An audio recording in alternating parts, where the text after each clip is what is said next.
Welcome to Put Simply, the podcast that puts what's happening in the world simply without compromising on the details.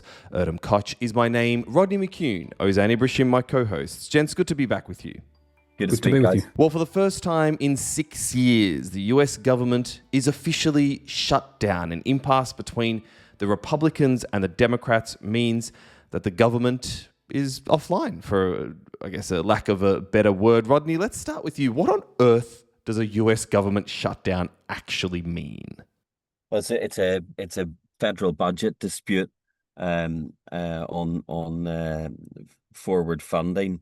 They haven't been able to agree it, and therefore things go on pause. But it means federal workers don't get paid. It usually means the incumbent or the president gets criticized.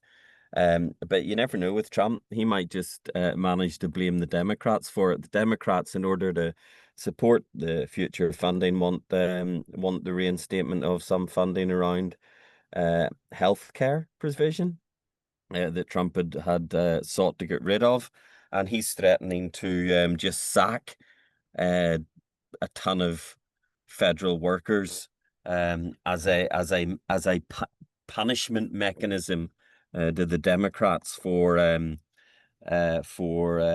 failing to agree to this. So, given the twisted world of American explanations or understanding of cause and effect these days in politics, who knows who's going to end up with the blame on these things? Because, as with the Trump world, the truth doesn't necessarily need to be reflected in any way whatsoever in the words that come out of the president's mouth. And Ozan, US government shutdowns are not necessarily a new thing, I guess. It's happened under presidents in the past.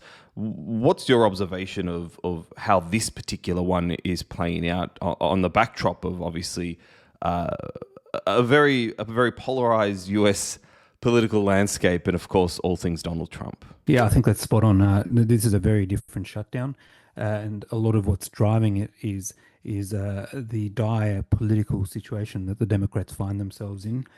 Just to give you some context and background, an Ipsos poll that was released about 10 days ago showed that the Democrats are pretty much trailing the Republicans on 7 of the 11 most important topics for American voters. And our listeners might be surprised that things like political extremism, most Americans who are polled in this poll think that the GOP, the Republican Party, are better, 30% to 26% in terms of dealing with political extremism, respect for democracy. The Democrats lead 31 to 29. I mean, with everything that's going on, you would assume that the Democrats would be leading in this type of thing by double digits. Immigration, obviously the GOP's got a 40 to 22 lead. Foreign conflicts, 35 to 23. Corruption. This is the one that just blew my mind away with everything that's going on. People still believe that the GOP is better at dealing with corruption than the Democrats are. I mean, this is a disaster for the Democrats. They are in absolute dire straits. And coming back to the shutdown, politically, A, they've got nothing to lose, and B, they have to do this. I mean, they need to form some sort of resistance to what is going on. And there are people in the US right now that really dislike what's going on with the federal government and what the federal government's doing. So the Democrats have absolutely no choice but to push this from a political point of view. And as Rodney said, spot on. I think, in the past it was always it was always a much easier formula to see who would come out on top from such a standoff. But at this point in time, I think the environment's changed so much that the Democrats using healthcare as the major hook, I think, is very smart and astute politically. But the Democrats actually have nothing to lose, and this is a very strong political stance by the Democrats, and they have to do it. I think just to remain relevant, and it's getting to an existential kind of crisis for the Democrats. So I think this is the politics of this are very interesting, more so than I think what is actually going on or what is in the budget that's kind of created this impasse. Rodney, what can Trump or the Trump administration at large actually do? I mean, Trump said in the Oval Office that that a lot of good can come from shutdowns. He can get rid of a lot of things, and JD Vance earlier today sort of made similar comments in the White House briefing room. I mean, could they use this opportunity to, I guess, push some of the items or some of their agenda that perhaps they couldn't have otherwise, or is this just a bit more of more of an optics than anything else? I mean, it's a standoff, and it's one that Trump will want to win. I think the longest in US recent history was about a month or so. About 35 days, yeah. Okay, so this could drag on for some time, and it really is going to be who comes under the most pressure and who blinks first. And given recent Republican sort of leadership under Trump's ability just to not give in to pressure on certain issues and twist the way that those issues play out, and the fact that the Democrats are in disarray, I wonder whether the Republicans and the Trump and Vance, very much prepared for this, are going to be strong in terms of the reasons why they can't give in, and actually turn it to their advantage on issues that they want to press the Democrats on. And I know that Ozan said healthcare, but when other people aren't getting paid, it's going to be, who do they blame? Do they blame the Democrats for their position on healthcare, or do they blame the Republicans for not giving some ground? It's really unclear how this is going to play out. I feel like anything that involves chaos and disruption and disorganization and heightened, public temperature and so on, it's exactly the sort of environment that Trump and the Vance White House relish. So yeah, it remains to be seen. But unlike in previous shutdowns, this feels very uncertain how it's going to play out politically. And I think one other point here that's important is, as Rodney points out, Trump thrives in chaos, but he's also very good at messaging around chaos, because that's about 90% of his whole mantra. And the Democrats aren't. So you would have seen that after the final meeting that the House Minority Leader Hakeem Jeffries, and then Schumer, who's the Senate Minority Leader, they met with the president, etc. And the president, on his own Truth Social account, put out this AI-generated video, which is one of the most appalling, disgusting videos I've ever seen a politician put out, let alone the president of the United States. And it's got Hakeem Jeffries and Sombora, I think, and it's them talking about how all they're concerned about is having free healthcare for illegals, and that's the only vote base that they've got. And there's plenty of swearing and vulgar language. It's just, but this is the Trump way, and he's going to that will get traction. However, I do differ a little bit on the health stuff. I think, I think it's smart politics by the Democrats to push on the Obamacare tax credits to be extended, which effectively what that means is people's health insurance remains to be kept at an affordable rate. But also what they're pushing for, which is a reversal or an opposition to the Medicare cuts that are in the big beautiful bill that the Trump administration passed. So these are not just good politics from the Democratic base, but they are actually good politics when it comes to the MAGA base, because this has been one of, I think, Trump's and the administration's Achilles heel. And you see this evidenced by the fact that every time this topic comes up, Trump is very quickly trying to change the topic, because he knows that politically this hurts. So I think if they can message properly around this, and if they can ensure that that the message gets through that the Democrats actually are trying to protect people's healthcare and ability to for access affordable health insurance, I think they will get some political mileage out of this.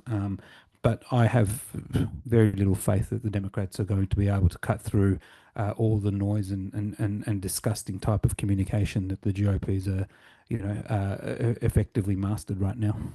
So let's see how the politics of the shutdown plays out over the next couple of days or weeks or perhaps even months, depending on who blinks first. Speaking of weird things that was happening over the last week since we last spoke in the US, Ozan, what is this fat shaming of generals that we keep hearing about? So I think about 4 or 5 days ago, the Secretary of War, not Secretary of Defense, Secretary of War, Pete Hegseth, effectively summoned every single senior general across the world, hundreds of them, to a meeting at the Marine base in the US. I think everyone that went thought, hang on, this is something very important. This is a very uncommon thing to do, effectively vacating all of these really senior generals, vacating their positions all around the world. They got pulled into this meeting and then got lectured by Pete Hegseth about the kind of new order. And the new order includes things like, it's not even, I don't even know if you can call it the new order. I mean, he's just, he expressed his disappointment with all of these people who are fat, who are in the army, but also the generals that were there. He talked about the end of the DI era, which is nothing new. He talked about the army now complying with male standards, and that's the kind of standards that they've got to go with in terms of combat, etc. The guy's a lunatic. Sorry, there's no other way of putting it.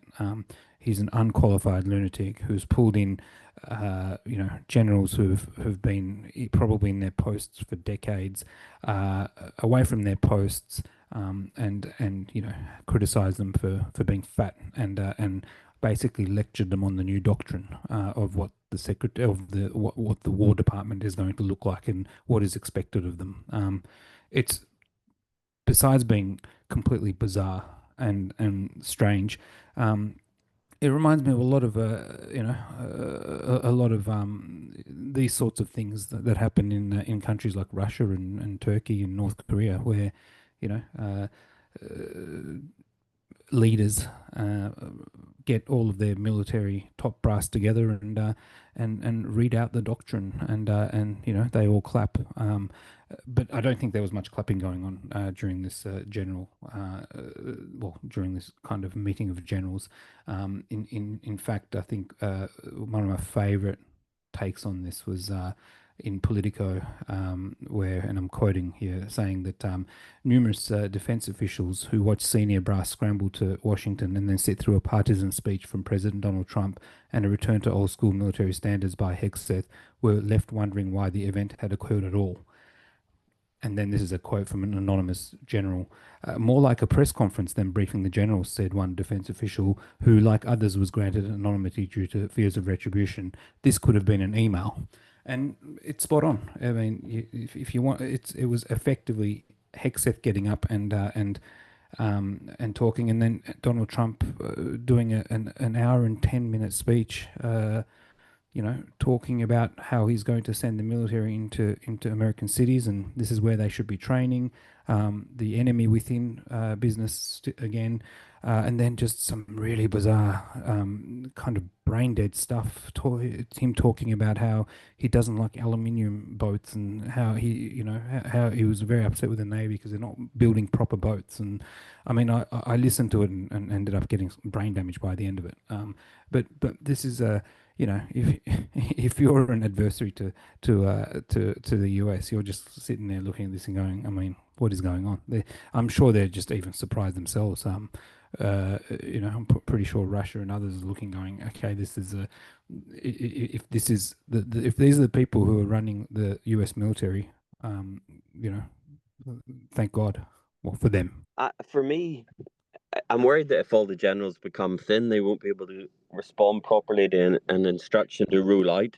That's one of my concerns. My other one is if they send all these thin soldiers into urban areas, as he's planning to do in the cities, they'll be maybe distracted by fast food takeaways and so on. And maybe the urban environment isn't somewhere you want to put your thin soldiers if you don't want them to become fat. But again, I'm not quite sure whether they've thought that through. The stuff around the aesthetics of ships is no different than his obsession with stealth aircraft a few weeks ago. He has like a single thought that he attaches to all military equipment. Clearly, at some point he'll be complaining about the aesthetics of tanks. He hasn't got the land-based equipment yet, but it's clearly coming. Well, you mentioned, Ozan, there that there wasn't a lot of clapping for Hegseth. Another place where there wasn't a lot of clapping this past week was the speech of Benjamin Netanyahu, the Israeli Prime Minister, in the United Nations General Assembly, which is the big event that takes place in New York annually that many world leaders attend to. A lot of representatives of various countries walked out as Netanyahu was about to start his speech.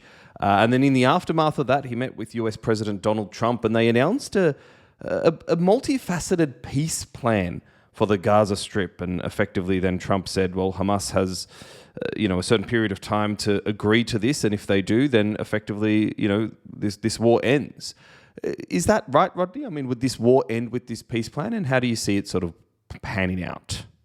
Well, it's unconventional as a peace plan because it clearly doesn't involve the parties to the conflict, or at least certainly one of them, in terms of any negotiation. So it's more of a fait accompli, take it or leave it. I mean, there's not much in it for Hamas, but there's not much in it for Hamas in not having some form of ceasefire and peace either. I guess the issue will be, how does Netanyahu and the Israeli cabinet respond? The more pro-Israeli noises they make that the peace plan is pro-Israel, it's massively on their favor, the more difficult I suspect it will be for Hamas to sign up to it. So often the politics around any agreement of this type, even though this is one where the parties actually haven't negotiated it, plays out by who claims victory most, and whether that makes it too difficult for the others to agree to. I know that obviously Hamas spokesperson said they hadn't been a party to it, they hadn't read it and so on, and they were going to take it away and consider it. And then Trump's given another one of his Trump-type deadlines that no one actually believes. But it's also whether Netanyahu actually wants this to go forward, and whether he can take his cabinet with him under this agreement. I know that they've made the right noises to keep America happy, but they could be working furiously in the background to unpick this. I simply don't know, because there hasn't been a huge appetite for bringing this conflict to an end as soon as it could have ended. So I don't have a huge degree of confidence that that people apart from the US and other international players want this to come to an end in terms of what's actually happening in Gaza and with Israel. So I mean, it would be wonderful if there is a way to bring it to an end. But yeah, I'm not hugely confident that it'll happen, sadly. I mean, I wouldn't say that I'm confident, but I think I have a bit more optimism, or I'm a bit more optimistic that it's a step in the right direction. It's a 20-point plan that the US has put. The features, just to put simply, are that obviously ceasefire followed by opening up of aid. Neither party can interrupt the provision of aid to Palestinians who are very much in need of it. Other aspects like the kind of a transitional authority, an international kind of authority or task force that I believe former Prime Minister Tony Blair is a part of. It's chaired by Donald Trump, and they would kind of oversee a transition to power to the Palestinian Authority, who can only take power if they undergo a number of reforms that are also kind of a part of the plan. So, but the most important thing to highlight is that there is a recognition that this is the first step towards a prospect of a Palestinian state. And whilst it's very kind of wishy-washy wording, any 20-point plan, considering where we were last week and the pessimism that we kind of expressed on this show last week, it's any plan that has even wording with reference to a Palestinian state, whether or not Netanyahu and his right-wing cabinet ever allow that to happen, compared to where we were last week, I think it's a step in the right direction. And it's rare that I would commend this administration for achieving anything. Not that I'm not trying to be partisan here or anything, but I think this is something that I think if they get it, will be a big win for Trump. I don't think politically it'll make a big difference. I don't think he's got many other domestic problems to deal with, but I think he certainly should be getting the Nobel Peace Prize, Rodney, don't you think?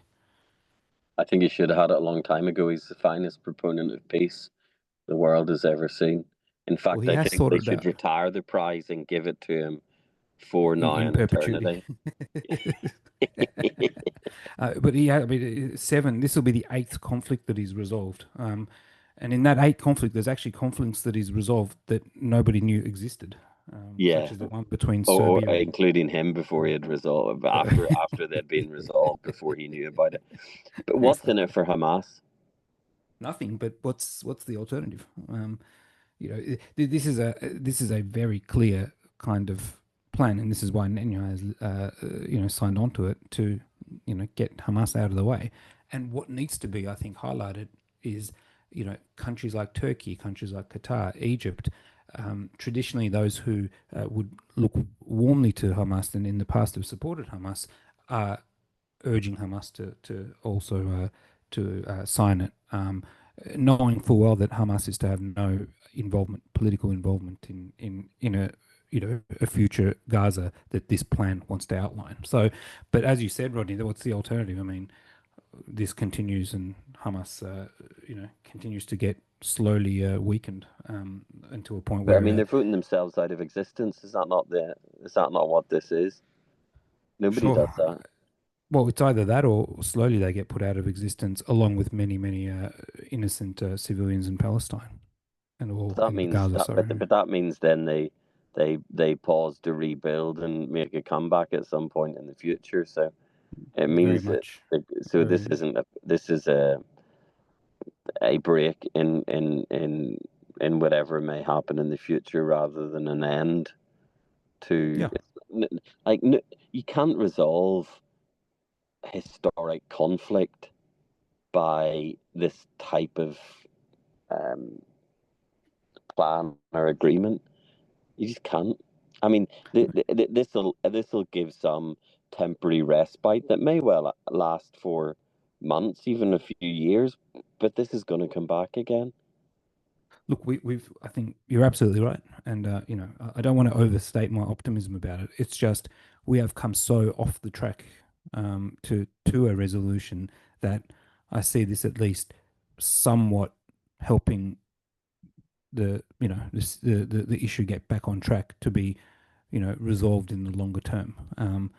That's, for me, that's the kind of only the positive takeaway from it. But I agree with you, of course. I mean, we've had peace deals in the past before, over the last 50, 60 years, and they've lasted 3, 4, 5 years. As you said, it's given given parties to rebuild, rearm in some cases, and off we go again through another cycle of violence. And that could very well end up being the case in this situation, but anything has to be better than where we are today.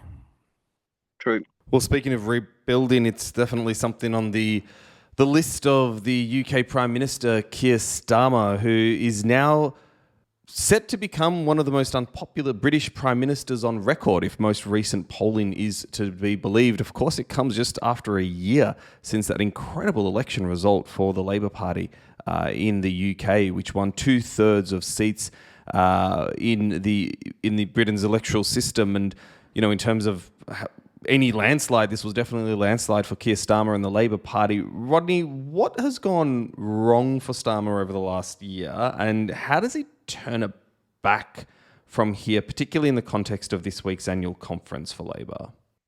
Yeah, I mean, look, he's done pretty well internationally and poor domestically, and that seems to be a feature of many of those who are dealing with populism, and it will be a feature of the Czech election too. So therefore, you have a populist right-wing party who bangs on about immigration and so on 24/7, and that's cutting through with the electorate, and Starmer hasn't been able to deliver on many of the other domestic reforms that Labour that we believed would come with this Labour government, because there just hasn't been money there to do it. And of course, he's lost a number of key allies in terms of a deputy prime minister. He's lost a high-profile ambassador to Washington. So he's had a number of challenges, but he's repositioned Labour at conference. He's given a good conference speech. He's made all the right noises in terms of what Labour should be doing in government. And I think, given the polling level that he went into the conference with, he's come out of it reasonably well, and we'll see whether that starts to cut through in terms of polling. It's also very clear that they're positioning Labour to take on reform now as the opposition electorally, if not in Parliament. And I think, given where we're at in the electoral cycle, there's still some distance from a future election. Starmer's probably secure within the Labour Party as leader after that conference, and therefore the big squeeze that might come between now and the next election is on the Conservative Party, where the media narrative starts to focus on a battle between Farage and Starmer as the alternative. And if that does start to become fixed, it causes real problems for the Conservative Party long term. So, yes, it's tough for Starmer at the minute. Yes, it's tough for Labour, but they've got time to get reforms in place that people start to feel the tangible benefit from, that they can start to be seen as a success in government. I'm not as optimistic on this one. Is that too optimistic, Ozan? Have I gone the other way from my lack of optimism on resolving Gaza? Look, maybe, I don't know. I mean, I as someone who spent time in the Labor Party in Australia, don't really understand the UK Labor Party as well, obviously, but within Labor politics, there's a long tradition of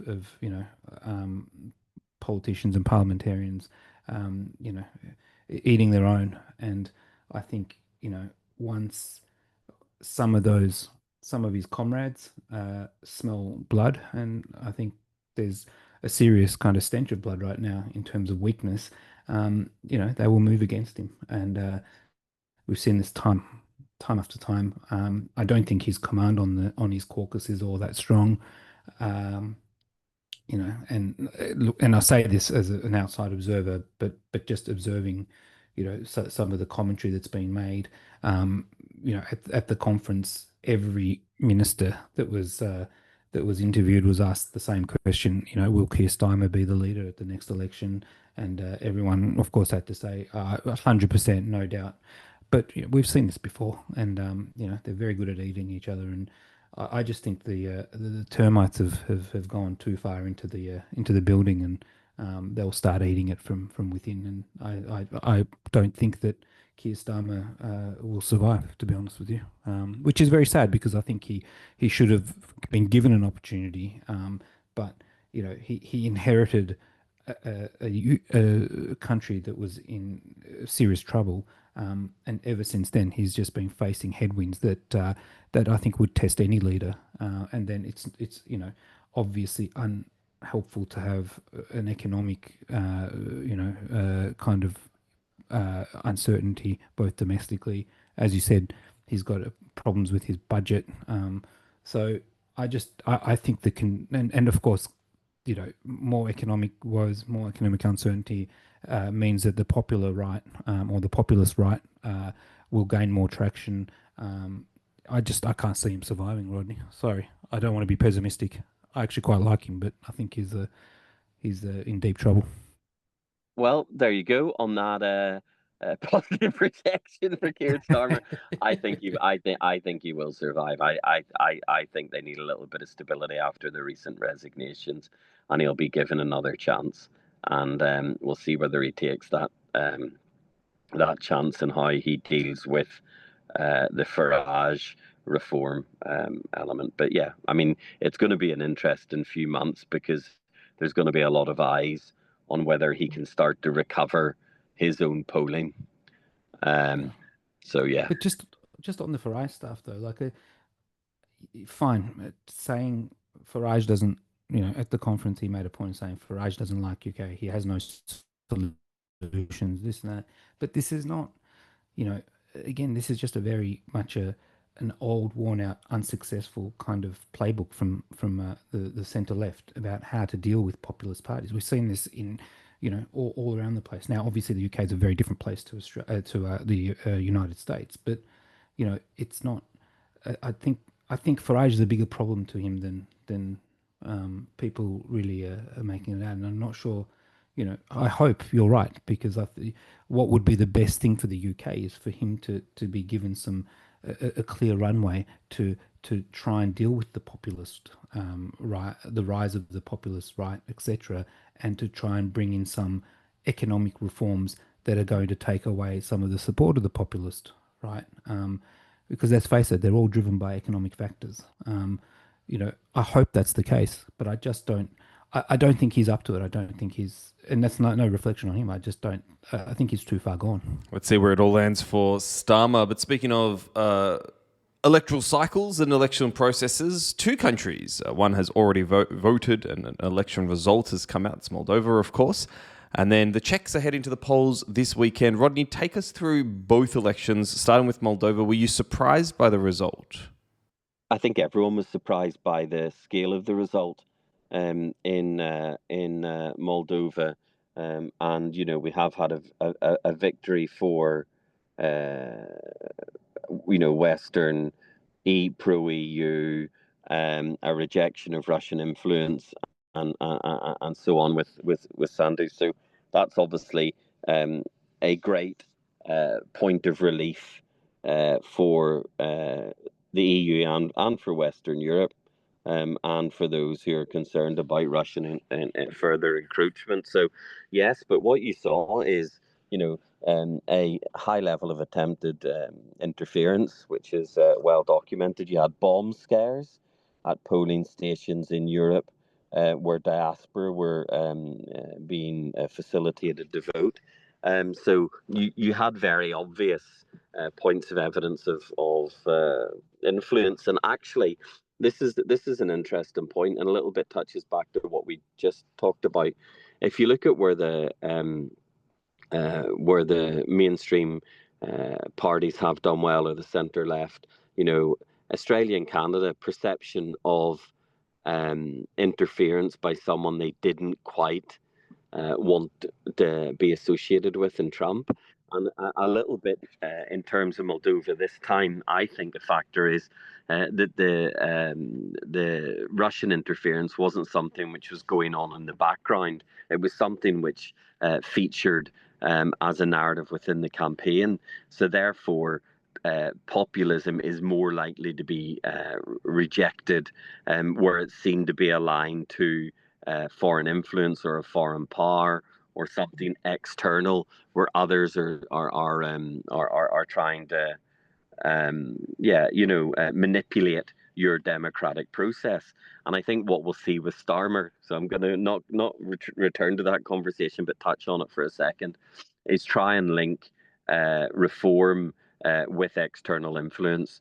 Not just that they're not patriotic, but they're not patriotic and they're helping advance foreign interest.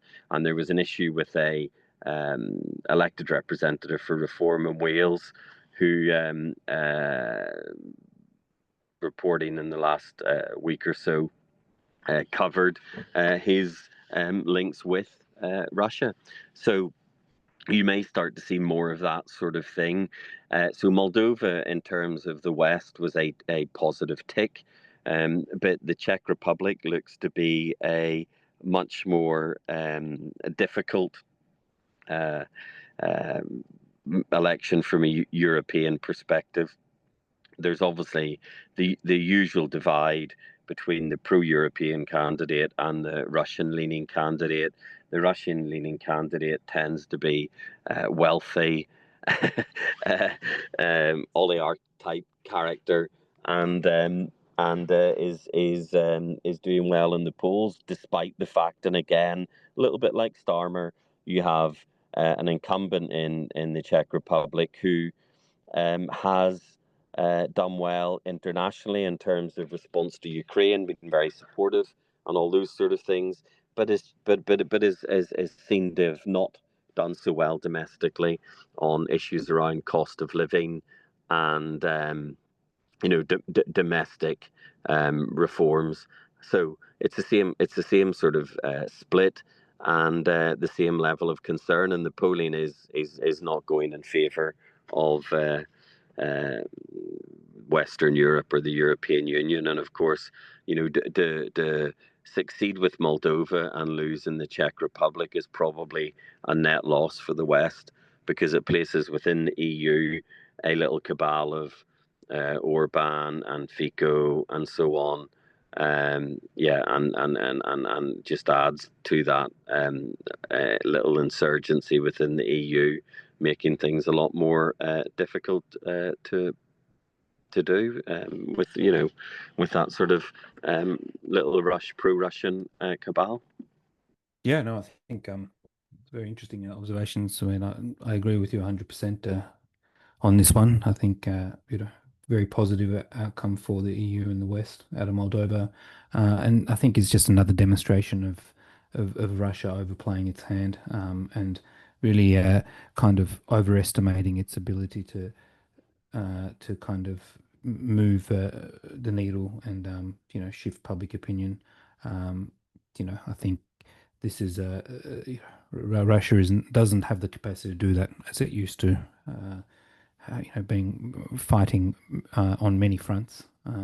So yeah, big loss for Russia. The Czech Republic one's interesting, but I think it's again, the driver there is, I think, the same as the case in all of Europe, where populist countries populist parties are gaining more support and prominence. I think it's the drivers are economic, and I think so we're like Czech Republic, probably very similar to Hungary in some ways, has probably been left behind in the eyes of many, and I think that's something that's a big lesson for the EU. But when you look at the raw politics of Russia versus EU, I think that was probably on display greater in the Moldova case, wouldn't you say, Rodney? Yeah, I think that is true, and I think the issues still within the Czech Republic are centred on economic considerations, and there hasn't been, there hasn't been that focus on Russian interference, which is the type of external feature which then starts to swing people away from the populist candidate, because it's perceived to be a manipulated candidate for someone else's benefit. But a lot of these countries in Eastern Europe, they've not just felt the experience of being proximate to the war. They're also people who've countries that have absorbed numbers of Ukrainian refugees, and that's put pressure on domestic support, whether it be in health or education or housing, or all those types of things where, people feel pressure, and they feel pressure when there is a new population in a country, and the government hasn't been able to accommodate it with additional resources and so on. And those types of issues, they make a difference too. And proximate to the conflict doesn't just mean that you're concerned about Russia, but you're often absorbing some of the economic impacts of absorbing refugees. Obviously, increased defence spending, taking money away from your ability to deal with economic issues at home, and ultimately, people feel that the government is not one that's making them feel better off.